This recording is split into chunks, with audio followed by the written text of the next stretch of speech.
Итак, как проверить неработающее сцепление? Вот у нас старое сцепление, и его можно просто легко провернуть рукой. Видите, тут вот эта пружина, она очень плохо держит. И вот это вот, собственно, прокручивающаяся фигня. Как работает нормальное сцепление?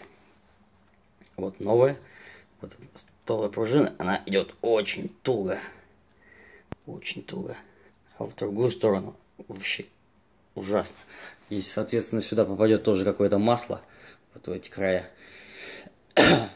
то будет себя вести тоже очень плохо. Так что, когда говорите, что надо менять трансмиссию, вначале убедитесь, что при вращении вот этой фигни в одну сторону у вас крутится ось, как крутится агитатор. Вначале в одну сторону, потом в другую. В одну сторону и другую. Это некая такая трансмиссия-редуктор. А когда крутится в другую сторону по часовой стрелке, то у вас начинает крутиться центрифуга, то есть спин, режим спина. И вот она поехала, соответственно. И вот на эту часть передается вращательный момент. Собственно, вот и все.